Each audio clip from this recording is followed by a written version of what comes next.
Hello, and you are listening to Bill Murphy's Red Zone podcast. I interview leaders who inspire me in the areas of exponential technologies, business innovation, entrepreneurship, thought leadership, enterprise IT security, neuroscience, philosophy, personal development, and more. Welcome to the show.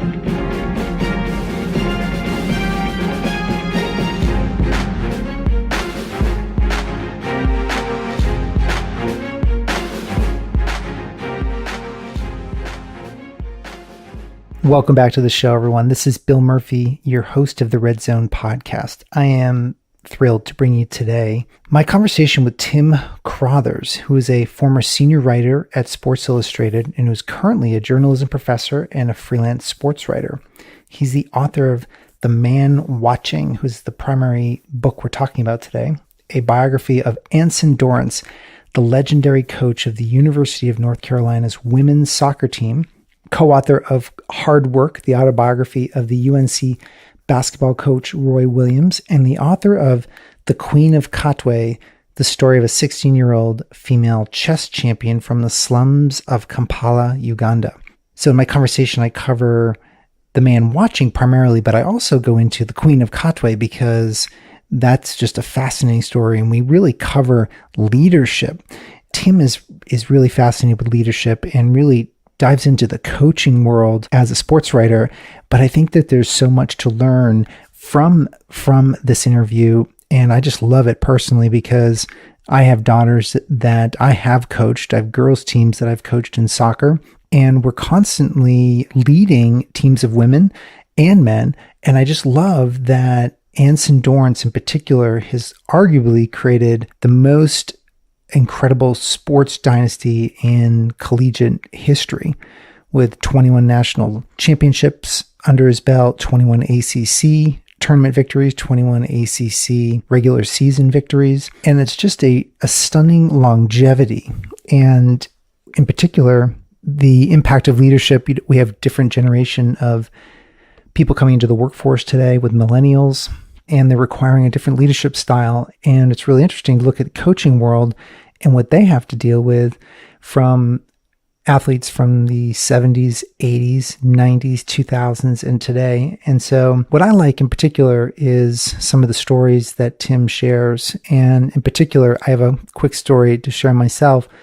When I got started in the mid 90s, early 90s, I was selling life insurance, disability insurance, and mutual funds. And I found a gap in the University of Maryland's insurance program, and I was selling to college coaches because my wife I had been to Penn State University. I ran track, and my wife, or my girlfriend at that time, was first team All-American in field hockey. So I was kind of a natural affinity to working with sports teams. So I went into the soccer program at the University of Maryland and met April Heinrichs, and I didn't realize April had been through the University of North Carolina system with Anson and had been just an amazing superstar, probably the best player that he had ever recruited, amongst the likes of Mia Hamm and others that most of us have heard about from legendary female soccer stars. So I just bumblingly didn't even know who I was talking with. But in a quote in the book, it was really interesting talking about April. He said, "April really did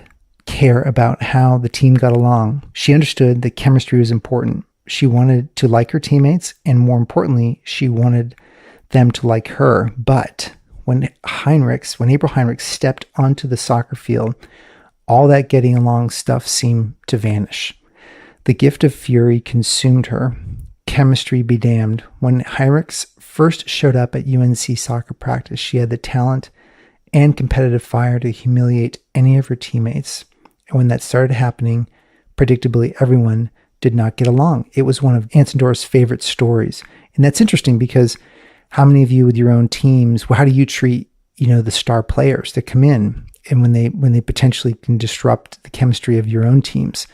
And then Anson's quoted here, "When I watched April's first preseason practice in '83, I was in shock.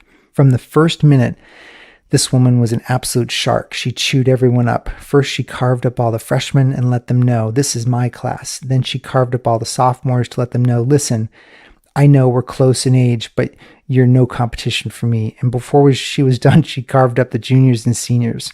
She had no hesitation at any minute of any practice against any player. She was going to win. It didn't matter what it took. She was going to bury everyone. I was ecstatic.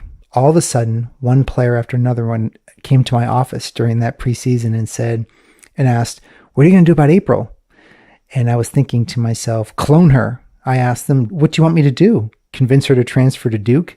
You want to play against her?" "Oh no, we don't want to play against her." "No, you don't want to play against her. You want to play with her.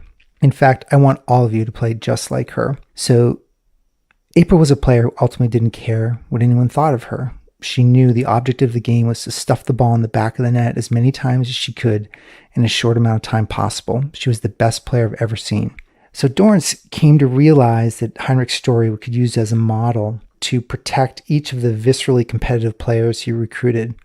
And this is a quote by Mia Hamm. "As a young girl, I was always pretty good at sports, but I was never allowed to feel good about it as the boys did."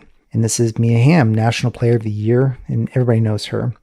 "Lots of people thought I was too competitive until I came to UNC, where Anson told me right away if I didn't go all out in practice, I'd be cheating myself and my teammates. It felt great not to have to apologize anymore whenever I got mad at myself for screwing up." And one of his other superstars, Cindy Parlow, the National Player of the Year in '88, said, "People would always ask me, 'Why are you playing so hard? Why are you trying so hard?' It was frustrating." Anson said it was okay to try to carve people up. "It was such a relief. For the first time in my life, I felt like it was okay to win." So really, he believes in fighting against a sociology that discourages most women from being competitive. So much of what girls have been taught growing up about cooperation and acquiescence, Dorrance says, women have the superior understanding that friendships are more important than winning the game, and there's really nothing in their culture that encourages them to be competitive. Girls who compete are considered bitches. Girls would rather be accepted and liked than be competitive and respected. We want the girls in our system to understand that we don't want you to be popular, we want you to be respected. And my job is to change their natural course. End of quote. So this is a really, really interesting conversation. That was a long introduction, but I think it's worthy because regardless if you're a coach of girls teams, whether you like watching competitive women's sports, or whether you are mentoring them or leading them in your enterprise and your businesses, I think you're going to get a lot out of listening to my conversation with Tim Crothers, who's the author of the book, The Man Watching, about Anson Dorrance and the University of North Carolina's soccer dynasty. Enjoy. All right, Tim, I want to welcome you to the show today. Thank you. Appreciate it. I'm really enjoying sharing stories and having an opportunity to speak with your audience. Well, what's really fun about how we got connected is that I had a Navy SEAL on, Captain Chaby, a couple months ago, and he had suggested this book, Top Dog. And I'm always trying to find kind of the latest ideas and high performance personally, and then as leadership. What are some of the ways leaders are? And I think one of the best ways to learn is really extremes. And so that's what, so Top Dog was one of the books he recommended. And then in it was mentioned quite a few pages dedicated to the book that you had written, The Man Watching, and with Anson Dorrance and the head coach of the University of North Carolina and the soccer dynasty that he created. I know you have a personal interest in soccer as well. I guess you said you're a coach now? I am. I've been a rec league coach at times, and I have a son, 14, and a daughter, 11, both of whom play soccer. It's funny, I didn't really have a strong connection to soccer growing up. I didn't play a lot as a kid, but something about embedding yourself in a soccer program, as I did as a journalist for 5 years, sparks your interest in the sport. And I couldn't have told you, 1 ounce of strategy in the game before I started working on the book in 2001. And now I wake up in the morning and watch English Premier League games. So it's like, I've come a long way as far as my interest in soccer is concerned. Well, And this was the first of 3 of your books. Maybe you can just give everyone just an idea of what the other 2 were, because there's a thread that goes between all of them, which I find really, really fascinating. Sure, yeah. After The Man Watching, that sort of led relatively seamlessly. I had an opportunity to be the co-author of a book called Hard Work, which is the biography of Roy Williams, the UNC basketball coach. After writing about the UNC women's soccer coach, I moved straight into that. And obviously, Coach Williams he shares a lot of the same leadership skills that Anson Dorrance does. They actually knew each other when they were students on campus at UNC Chapel Hill in the early 70s, and it was very interesting to me to sort of follow through on the similar threads of their leadership styles. And then the third book I wrote is a book called The Queen of Cotway, which was published in 2012 and became a Disney movie in 2016, and that's largely centered on yet another coach, a coach of chess, a coach who discovered a young girl in the slums of Kampala, Uganda. She did not know how to read or write. She was basically homeless and did not have a regular place to stay. And he introduced her to the game of chess, and within a few years she was an international chess champion. And I've just become fascinated over my career. I used to be a senior writer at Sports Illustrated, and most of my favorite stories that I did at UNC were revolved around coaches. There's something about that position and the power you have and the ability you have to influence young lives that I think is absolutely fascinating and critical. And I've tried to adopt some of the skills that I've seen in them, in the three main characters of my books, and use them in my own rec coaching, but also in my parenting skills. I mean, I do think there's some obvious crossover between parenting and coaching that I've just found to be fascinating, and it's really interesting to sort of see the threads that knit together the 3 coaches that I've become so intimately connected to through my books. What's really interesting is that I find it really interesting on girls and women on high performance and creating a competitive atmosphere. It's really interesting. This weekend I did a 24-hour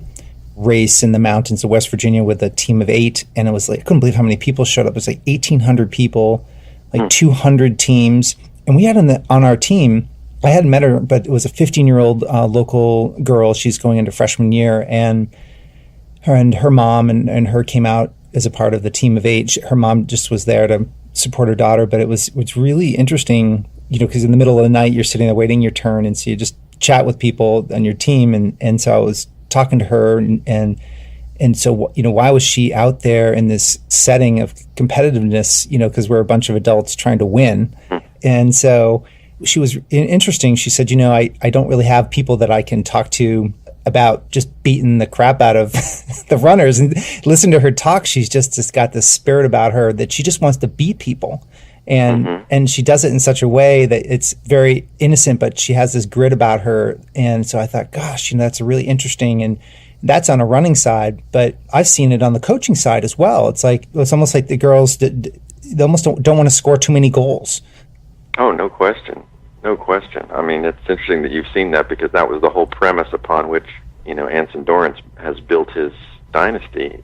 I don't think people realize, just to give it some context, that the University of North Carolina women's soccer team is, in my opinion, the greatest dynasty in the history of college sports. They're very much flown under the radar, but I would encourage people to look up and see what they've done. It's quite extraordinary. And basically, Anson has had to learn how to do this along the way. He started as a men's coach and was later asked if he would also take on the women's coaching job. And he freely admits that when he first started it, he had no idea what he was getting himself into. But one of the things he realized quickly about coaching young women was that exactly what you said, that they grow up in an environment where they're not really encouraged, or at least naturally they don't come to the idea that they want to kick the butts of the other girls on the field. And a lot of that is their social upbringing.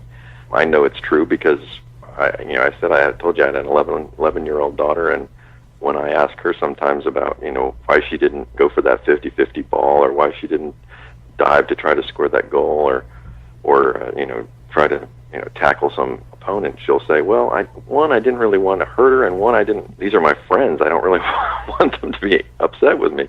And it's as a former male athlete, those ideas don't really register that well with me. I have to kind of try to come to an understanding of how one would think that way. And that was the same with Anson. There was nobody more competitive. He was a college soccer player. There was nobody more competitive than him.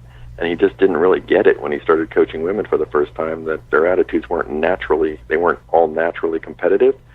And so it became his quest to try to figure out how he could breed that into them. And that's really where his success began, as he slowly began to find different techniques in which he could use to try to breed competitiveness into the girls who didn't come to it naturally. And then occasionally he was able to actually recruit somebody similar to the girl you described who came to it naturally. And he obviously considers them the true diamonds, the ones that he can forge into greatness. And one of those, the most famous of those, would be Mia Hamm, somebody that a lot of people would have heard of.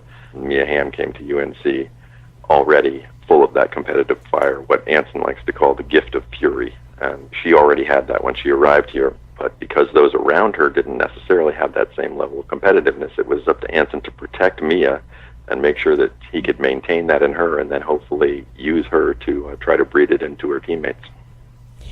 Yeah, it's funny because this book is really about kind of a men's coach bringing the best out of a women's team, and he does kind of not stumble around, but he has to be open enough to realize there was some major differences, and you found that, and I loved how you talked about competitive.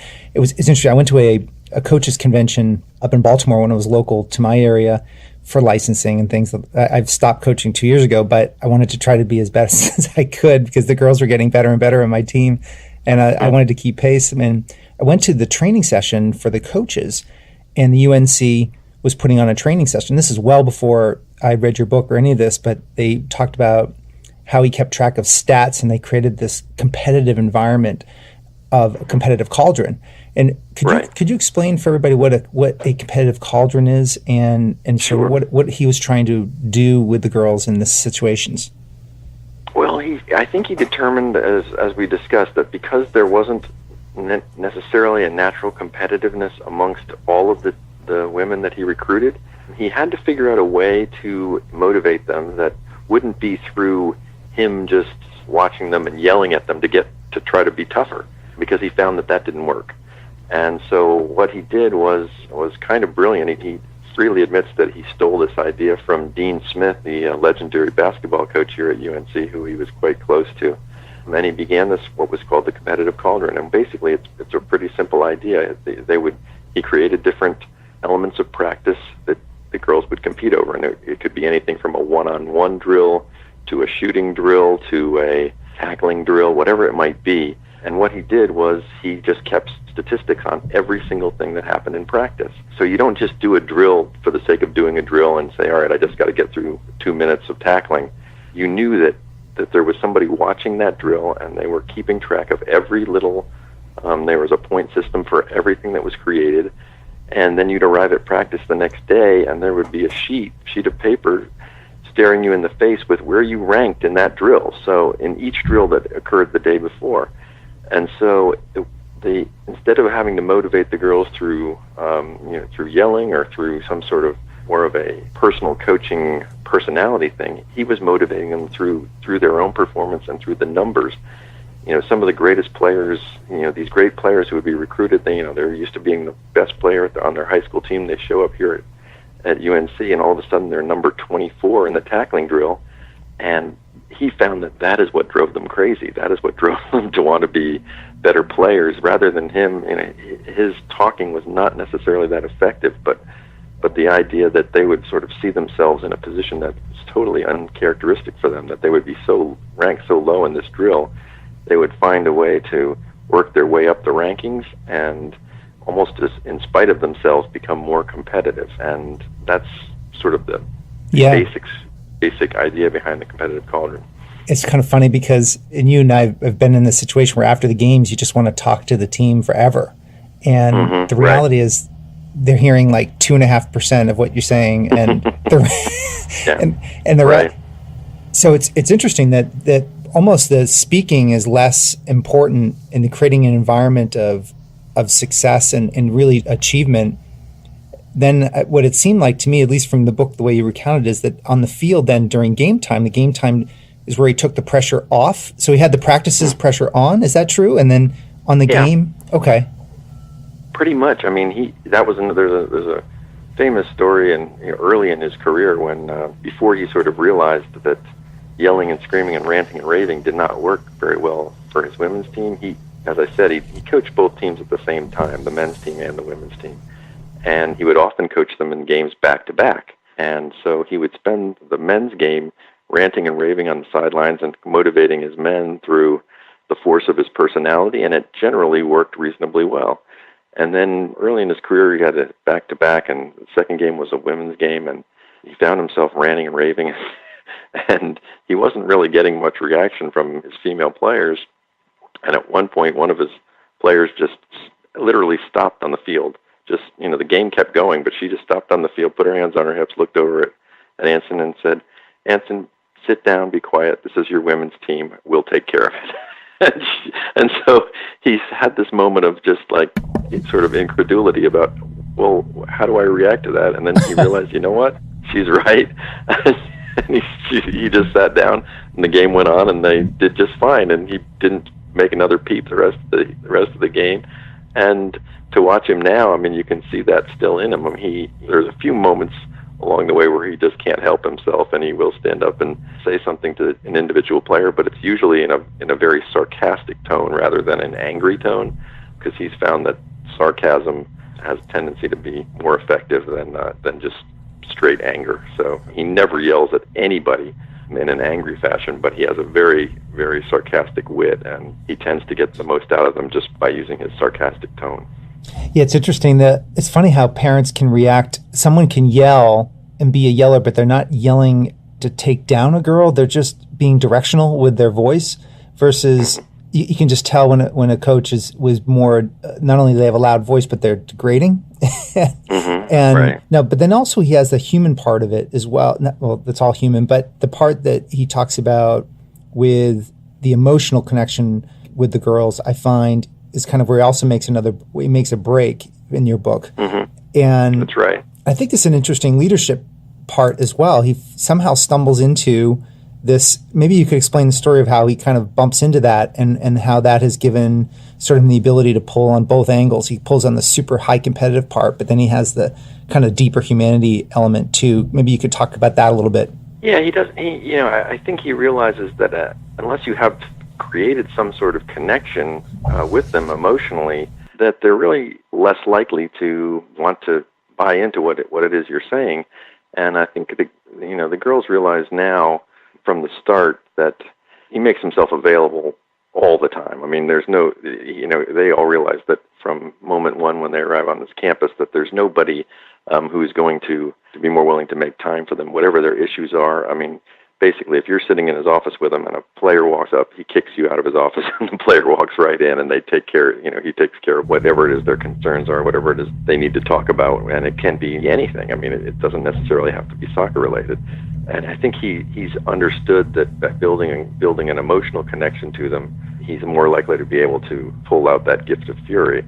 There's certain things that he does along the way. I mean, he's at the end of their careers, when they get to the national tournament, before every game, he hands a rose to every senior as they're walking out of the locker room, and he tends to explain to the other players, the underclassmen, sort of what the importance of that player is to the team, and he'll tell a specific story that he recalls from their career that a lot of them don't even remember this happening themselves, but it's become a really powerful moment in the careers of every player who comes through UNC, that he'll write them a letter during the national tournament, sort of explaining to them everything that he respects about them over the course of their career. And these letters have become sort of the ultimate keepsakes for these players, because they realize that, this guy who maybe was giving me, doing a lot of sarcastic needling and who was on me a lot of times for 4 years, he actually saw something in me that maybe I didn't even see in myself. That was an important piece in the success of the team, and the players, they just value that connection so greatly, and he's just kind of someone who, when they leave campus, they do not leave the program. He becomes a surrogate father figure for a lot of them. And the connection he's built emotionally with them is something that is the thing that really lasts. Let's be honest, we all know that as we're coaching along, we think, oh, they'll remember this amazing coaching decision that I made when when we won the semifinal of the da-da-da tournament, and really what they remember is the moment when they were laughing with their friends riding home on the bus from that game. So that's what he's come to understand too, is that the games, they want to keep winning games in the national tournament, not only because they want to get to the next round, but really because they want to keep hanging out with their friends and they don't want the season to end. And that sounds like something that happens when you have kids who are 13, 14, but it really doesn't change that much when they get to college. It's the same way. It's interesting now in the kind of leadership, when people get out of school, a lot of the leaders are complaining about millennials and how it requires such a different leadership style. And yet again, leaders have to change and pivot their style. But really, what's interesting, I found there's quite a lot of bit to learn from actually requiring a team to practice and be and individuals to be high performance, but then and not hide behind, like, the numbers don't lie. And so he creates a situation where the numbers don't lie, but then he also has this kind of a very deep emotional connection as well, which is probably aggravating to a lot of high performance leaders, because they're like, or not maybe to normal leaders, because they actually have to really care deeply about each individual. You actually have to remember each story, write it down, sometimes 3, 4, 5 years later. But imagine if people did that at scale, if leaders did that would be a quite interesting impact. Right, and it's funny that it didn't come to him naturally. This isn't something that he started out doing from day one. He only realized over time that the value of having that emotional connection. He would be the first to tell you that when he first started coaching, he saw all of his players, men or women, as chess pieces. He just moved them around the board, and he was good at that. But then he would find, when they got into trouble and he needed to pull a motivational trick out of his bag, that they weren't always there with him because they didn't have that emotional connection. It was something that definitely came to him over time. And there's no question that he cares way more today about what his players think of him than he ever did when he first started. The players really thought of him as just kind of an absent-minded professor at the beginning, but not someone who had any great desire to make a connection with them. And it's only come over time. I mean, he's now been the coach there for, almost 40 years. It's a long time. I mean, this is something that really came to him over time. And I think it's interesting that coaches, and this is the case with all great coaches, I think, they have to adjust. And we talked about millennials. There's no doubt that he coaches millennials differently than he coached, his players back in the 80s and 90s. And a lot of that has to do with not so much changing for them, although there are some prima donnas that he's run into along the way that did not exist back then. But the biggest adjustments he's had to make has been to deal with the parents. Over the time, he never thought twice about parents in the 80s and 90s, and now parents dictate so much of his decision-making that when he does the competitive cauldron, he'll often send those same sheets to the parents. He'll have a regular mail out to the parents or an email out, however he does it, so that, if a parent is calling him and complaining about why his daughter isn't getting more playing time, he'll say, look at the numbers. Why, you don't have to do a lot of prestidigitation when you know that the numbers, as you suggested, tell the story. That somebody's just not putting in the effort and putting in the work that somebody else is. It's pretty easy to say, all right, there's what she did yesterday, here's what she did yesterday. You can see it. This is why player A is playing and player B is not.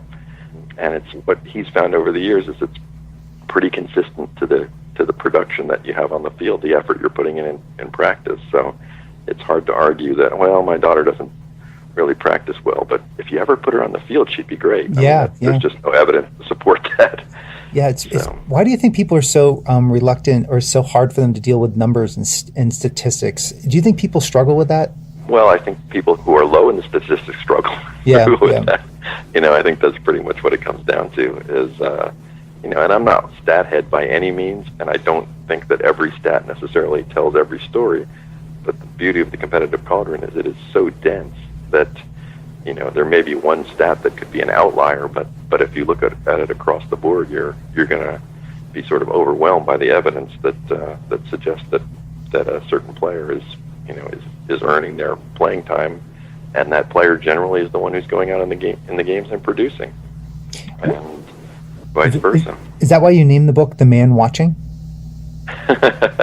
Well, there's a lot of reasons behind that, but the main one is that, I talked about how he sort of oversees their lives, and I think that's something that's a big part of his job description. But the story that really where that emanates from is one day he was driving from his home to his office, and he was driving through a local park here in Chapel Hill, and he noticed out of the corner of his eye this girl running sprints in the park in the early morning. It was a cold morning, it's one of those mornings where you can see her breath, and she was just working herself to death on the field by herself.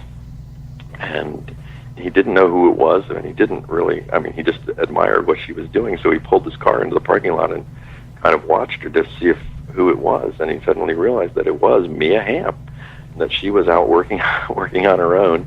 And he went into his office that day, and I won't get the exact language right, but he penned a note that said something like, "The vision of a champion is someone who is bent over, drenched in sweat, at the limits of their exhaustion when no one else is watching." Oh. And so one of the reasons that we called it "The Man Watching" because he was the man watching that day. And then there's a Rainer Maria Rilke poem that, Anson is a very literary, he's a huge reader and very literary, and there's a poem by Rainer Maria Rilke called "The Man Watching" that he reads to his players almost religiously at some point during every season. And the German poet Rilke? The German poet? Yeah. Oh, interesting. Yeah.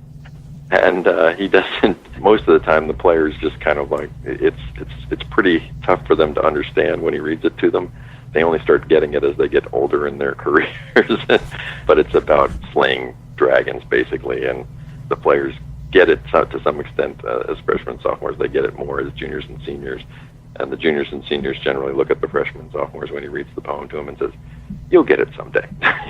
Don't worry if you don't get it right now. It might be a little over your head, but you'll get it someday. The longer you're in the program, you'll get it."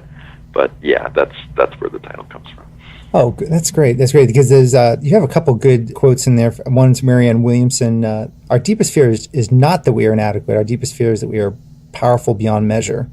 It is our light, not our darkness, that most frightens us. It goes on more, but it's interesting how he has these really powerful quotes that he shares with them. Yeah, and that's become another tenet of the program, is that for years he has kept a quote book, and every quote that he comes along, and again I tell you, he's a voracious reader, and years ago he started writing down every quote that he came across that meant something to him in a quote book. And I borrowed that quote book from him, and I lead every chapter with a quote that comes from that quote book. And he's just a big believer in the power of quotes like that. And most of those quotes are empowering quotes. They're designed to kind of help the girls understand what it is to take advantage of the powers that they possess. He's even come to the point now where he has them memorize a lot of those quotes, and as part of preseason practice every year, he'll turn to a girl and he'll say, "Okay, give me the Marianne Williamson quote," and she'll have to dictate that quote to him verbatim. Wow. I think he's just found that there's something about that gives them some ownership of it, and by the time they've finished their careers, they have a pretty good knowledge of basically what was in that quote book. He's come a long way over the years as far as that's concerned, in terms of like really finding different ways to motivate his players, and that's definitely one of them that he's used. Now, in your book, is it called The Queen of Quadri? Katwe, Katwe. And that was picked up by Disney and turned into a movie in 2016? Mm-hmm. Oh, that's fascinating. Can you tell me about the coach and what kind of similarities? So he also coached a girl, right? And there were similarities between coaching styles, or anything that was uniquely same or uniquely different? Totally. I mean, one of the things that the coach in Uganda, his name is Robert Katende. The main subject of my book is a girl named Fiona, and Fiona arrived at the chess program that day when she was about 9 years old, and she was similar to a lot of the freshmen who walk into the UNC camp women's soccer team for the first time, thoroughly intimidated, thoroughly overwhelmed, having no idea what she'd gotten herself into. And in Fiona's case, she was even doing it in a more intimidating scenario because she was walking into a room full of boys. There were very few girls in the chess program at that time, and so for her to, also in a society where sadly women are often treated as sort of second-class citizens in that country, and not really encouraged to be dreamers. And one of the things that initially her coach Katende had to do was let her understand that it's okay to have a dream. Most women in Katwe, in the slum where she grew up, really all they do is try to figure out a way to survive, and they often have children very young. A lot of Fiona's friends were bearing children at age 14, 15, 16. They had several children by the time they were 21. And then once you have those children and you have very little means to survive, you're basically just, doomed to a life of trying to sell vegetables or something and just keep yourself alive. And that was Fiona's path until she ran into the chess program. And women just don't have dreams in that society. And so Robert had to instill a dream in her to start, that she could actually do something with this game, that there's something about this game that could help her escape her situation. And so he did that, and he was able to instill that dream in her, and to some extent that's what Anson Dorrance is doing too. I mean, a lot of the kids who come to UNC don't understand that, if they really put the work in, they can become members of the U.S. national team, and that's the dream that most of them eventually come to, that they want to play for the national team, play in the Olympics, play in the World Cup. For Fiona, it was, she wanted to, her dream was to become a grandmaster, which is the highest level that you can reach in chess. And so that became her dream, even though she really didn't, she, at 9 years old in a slum in Uganda, it's hard to conceive of what a dream like that would actually mean or what would have to go into doing it. Robert instilled that dream in her, and then the next step was to do what Anson Dorrance does, and that is, Anson's goal is to get his women to try to love the ball. He wants them to love the ball, which means a lot of different things. It means you want to be the one going out and juggling on your own. You want to be the one who calls your teammates and says, hey, let's go out and have a 3-on-3 pickup game. You want to be the one who wants to get up in the morning and watch English Premier League games to get to understand better how the pieces move. And for Fiona, it was loving the game of chess. And so Robert had to share that story with her of how to play this relatively complicated game in the most simplistic terms, so that she would have initially grasp onto it and actually want to continue to play. And then he had to very carefully navigate her through the room full of boys to make sure that she didn't run up against somebody who basically intimidated her right out of the desire to play. That every day was a day that could be the last day that she ever shows up at the chess academy, and he knew that. And so it was his goal to try to figure out how he was going to get her through day to day to make sure that she still enjoyed playing the game. And before long, it became her refuge. She just showed up at the chess academy the first thing in the morning, played chess all day, and that's a world where they don't have Fortnite or some of the other things that just television devices, everything that divert the women, the young girls here from having a sole goal. She didn't have any of those distractions, and so chess became her passion. But it was this coach that had to figure out all the little pieces along the way to get her to that point that I find very similar to what Anson Dorrance does, even though it's literally half a world away. Well, I love also it's a completely it's not technically a sport, but soccer is almost like a chess match of sorts, and of course chess is, and it's this huge amount of strategy, and what's interesting is how you approach it from what's the leadership. Is a lot of leadership lessons that are just really powerful with this girl.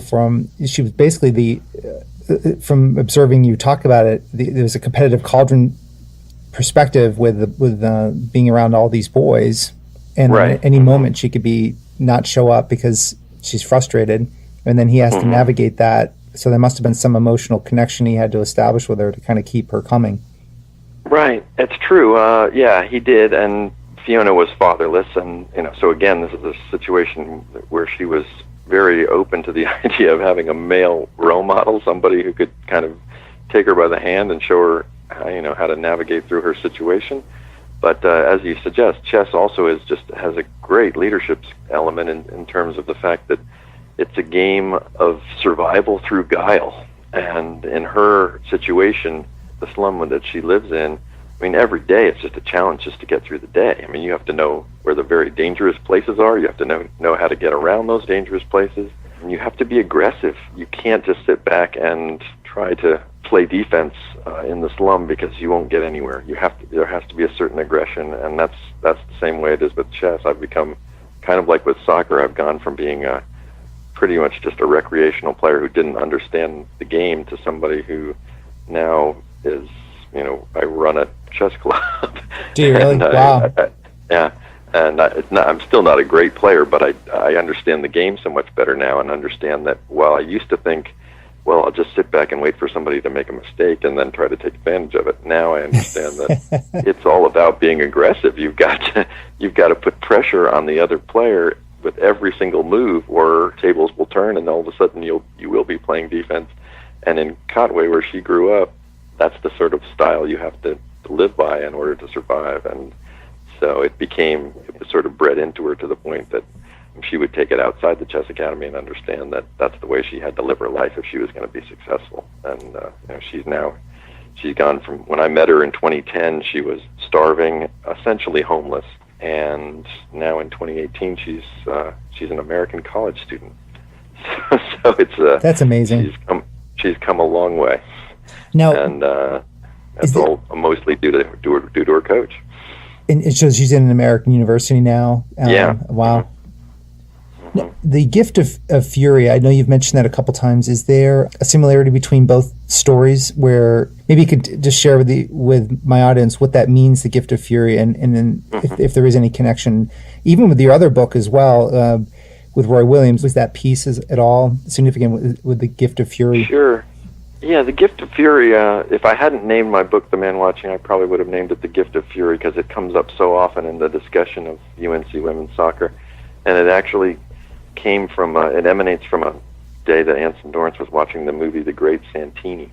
He'd always known that what he needed to drag out of these women who weren't necessarily part of his toughness group, he always knew the piece that he needed to try to pull out of them was this idea, but he couldn't ever put an actual name to it. And then one day he was watching The Great Santini, and there's a quote in The Great Santini about eating up the world before the world eats you, and you've got to have this gift of fury. And he just had this sort of epiphany when that moment occurred, and he said, yes, that's it, the gift of fury. That's the term that I'm going to use from now on to describe what I want to pull from my women. And so now that's sort of a very common term now around the Carolina program, but it does relate to the other books as well. I mean, the chess book, there's a moment in Fiona's young chess career when she kind of the first, there's no counting exactly how many times she lost chess matches before she finally won one, but there was a moment where she kind of reached this point where she wasn't sure she wanted to keep going. I mean, she'd lost 50, 60, 70, 100, 200, who knows how many matches she'd lost in a row.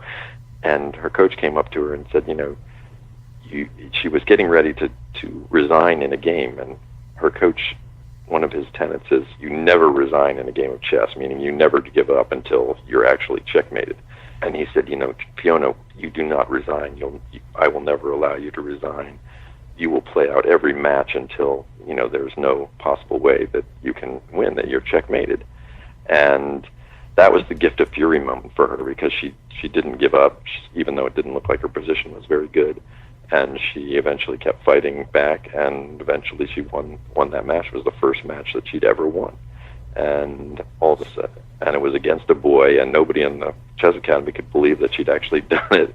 And once she did it, that was her gift of fury moment. And all of a sudden she had a whole different level of power that she felt like, I can actually succeed in this game. And I have to do it by being aggressive. I can't do it by sitting back and just waiting for somebody else to make a mistake. I have to be the one doing the attacking. So yeah, I think they're there's definitely a connection between those two. Every coaching story I've ever written, I think there's a piece of that there's always a gift of fury moment where a coach instills that into a player, and that helps them become the player that they will ultimately become. Yeah, and I think there's such a huge parallel to life in general about your past couple minutes talking about offense and defense. I often run these CIO innovation groups, and I talk about playing offense and defense, and which game are you playing right now? Because a part of just being an adult, even as the coach, are you going out there to playing not to lose, or are you going out there to play to win? And then what are you teaching people? And I think it's a really powerful concept, the gift of fury. And when you break it apart into the mentality of playing offense, playing defense, and are you even self-aware to know where you're defaulting to right now? Mm-hmm. Right. I mean, I think one of the things that's so interesting about the UNC women's soccer program is the way they play is based on the gift of fury. I know you'll understand this, and maybe some of your audience will if they sort of watch soccer at all. But UNC from day one, their women's soccer program, they played with a back three. They played a 3-4-3, which is the riskiest formation you can possibly play. Sure. And their whole goal was to, they put three in the back, where most teams put 4 or sometimes even 5, and then they put 3 players up front. And their whole plan was they just wanted to smother you. Those 3 forward strikers, all they did was chase the ball and put pressure on the other team's defense. And for many years, that was the reason that they would just never ever give up a goal, because the other team had trouble getting it out of their own end. and it was all based on the gift of fury. Anson would throw these strikers out there, and all they did was run, and put pressure on every pass that a defender made. And then when they got tired, he'd just put 3 new people out there, and they would just run crazy until they were ready to drop. And it was the most aggressive, some would say ridiculously reckless and risky way to play the game, but it was the gift of fury way to play the game, and it worked to perfection for so many years because nobody else played like that. And so when you played the Tar Heels, you were experiencing this thunderstorm that you never saw from anybody else. Other teams' coaches would play like 15, 16 players against their regular starters in practice to try to simulate what they were about to experience, and even that they couldn't simulate it. So it became their brand. And lately, because the rest of the soccer world has caught up to UNC a bit, they don't play quite as recklessly as they once did, but they are still probably the most reckless gift of fury playing team in the country. So it's fun to watch, and because it creates a game where you're either scoring or you're getting scored on because of the style that they've chosen to play. Well, there's so many lessons to learn from your books, Tim, and I've had a lot of fun reading them and thinking, just as we started out, you can apply them not only in your own coaching and recreation and coaching in whatever sport, but certainly soccer and any others, but also professionally, as a leader within your organization. As I'm reading your stories, I'm thinking, oh, I could do that in my business. Oh, I can do that personally. Oh, the gift of fury, is that me or actually the people that work for me? I mean, it's right. You get triggered in a lot of different ways. So I highly recommend to my audience to go to watch the film, and I'll put all the links to that on my blog. Read the book for the Queen of Cadway.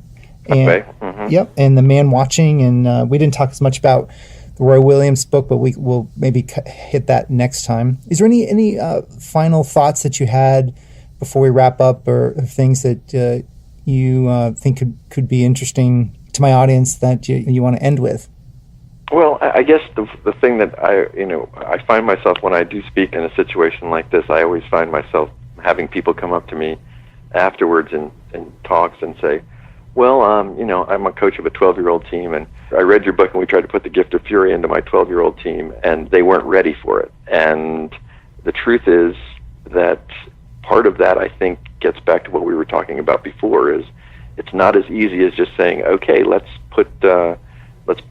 do a few drills, let's put the results on a piece of paper and post them, and then the next day everybody will suddenly click in and it'll all be great. It's important for people to understand that that this is a process that has developed over years and years and years of massive trial and error. And you, having read the book, you know what I mean. Anson made 1 million mistakes before he came upon the formula that actually works for them. And so it's not something that is just something where you snap your fingers and you have immediate success based on creating your own competitive cauldron.